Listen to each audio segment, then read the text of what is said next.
अब ज्ञान व्यापी मस्जिद की जब बात हो रही है तो उस समय के शासक जिनके ऊपर आरोप लगता है कि उन्होंने तोड़कर मस्जिद बनाई थी, औरंगजेब, उन्हें गए हुए बहुत ज़माना हो गया, लेकिन उन पर राजनीति अभी तक ज़बरदस्त चल रही है। महाराष्ट्र लिए चलता हूँ क्योंकि वहाँ पर औरंगजेब की जो समाधि है, कब्र है, उसको सील कर दिया गया। क्यों सील कर दिया गया? क्योंकि राजनीतिक पार्टियों ने वहाँ पर जाके ये डिमांड कर दी कि इसको तोड़ देना चाहिए। ये एक आक्रांता की समाधि है, उसको तोड़ देना चाहिए।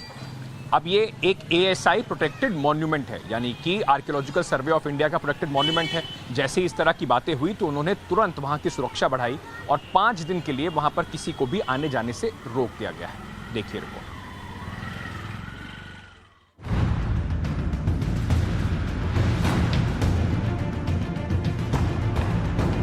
मंदिरों का संहार करने वाला मुगल बादशाह आलमगीर औरंगजेब मौत के 315 साल बाद भी अपनी कब्र में चैन से नहीं है।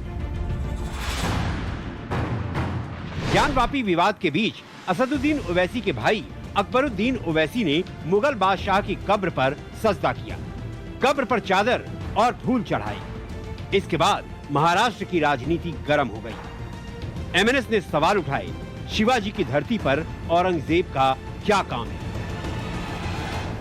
राजनीति ऐसी सुलगी कि राज ठाकरे की पार्टी महाराष्ट्र नवनिर्माण सेना के कार्यकर्ताओं ने धमकी दे दी, औरंगजेब के मकबरे को जमीन दोज कर देंगे। इसके बाद ASI यानी भारतीय पुरातत्व सर्वेक्षण ने मुगल बादशाह की कब्र की सुरक्षा बढ़ा दी है। 5 दिनों के लिए औरंगजेब के मकबरे को बंद करने का फैसला लिया गया। मकबरे की सुरक्षा के लिए गार्ड तैनात किए गए। 24 घंटे मकबरे पर प्रहरी तैनात रहेंगे। ASI ने अपने बयान में कहा, पहले मस्जिद समिति ने मकबरे में ताला लगाने की कोशिश की थी, लेकिन हमने उसे खोल दिया था। हालांकि बुधवार को हमने उसे अगले 5 दिन के लिए बंद करने का फैसला किया। हम स्थिति का आकलन करेंगे और फिर फैसला करेंगे कि उसे खोलना है या अगले और 5 दिन के लिए बंद रखना है। हाल ही में MIM के नेता अकबरुद्दीन ओवैसी और इम्तियाज जलील, इन्होंने में संभाजी नगर में जाकर औरंगजेब की कब्र पर फूल चढ़ाए और इस बात का शिवसेना ने जमकर निषेध किया है।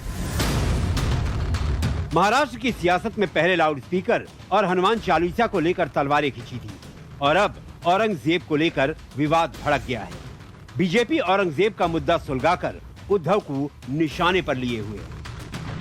औरंगजेब की समाधि पर वो असदुद्दीन ओवैसी जाता है और माथा टेकता है और तुम देखते रह जाते हो। अरे शर्म करो, चुल्लू भर पानी में डूब मरो, चुल्लू भर पानी में डूब मरो। अरे ओवैसी सुन ले, कुत्ता भी ना पेशाब करेगा औरंगजेब की पहचान पर। अब जो भगवा लहराएगा पूरे हिंदुस्तान पर। औरंगजेब पर सियासत की लकीर बिल्कुल स्पष्ट है और बीजेपी इसी सियासी पिच पर शिवसेना चीफ उद्धव ठाकरे को क्लीन बोल्ड करना चाहती है। वो सवाल पूछ रहे हैं, उद्धव शांत क्यों हैं? औरंगजेब का महिमा मंडन क्यों हो रहा है? हिंदुओं की झंडा बरदार शिवसेना कैसे बर्दाश्त कर रही है? अगर ओवैसी, अकबरुद्दीन ओवैसी औरंगजेब की मजार पर जाता है तो आप कहते हैं प्रोवोकेशन है। देखिए, औरंगजेब का मजार में भी कोई इंसान जा सकता है क्या?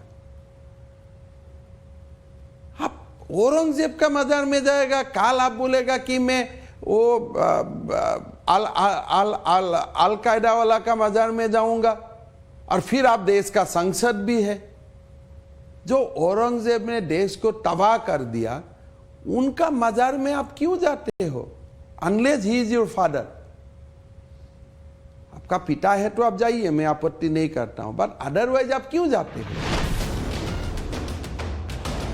औरंगजेब को एक कच्ची कब्र में फुलदाबाद महाराष्ट्र में 1707 में दफन किया गया था। औरंगजेब ने 15 करोड़ लोगों पर करीब 49 साल तक राज किया, लेकिन ये बादशाह लोगों के दिलों पर राज नहीं कर पाया। इतिहास में वो एक कट्टर बादशाह के तौर पर दर्ज है। 300 साल पहले उसका बोया जहर अब तक असर दिखा रहा है। ब्यूरो रिपोर्ट, टाइम्स नाउ नव भारत।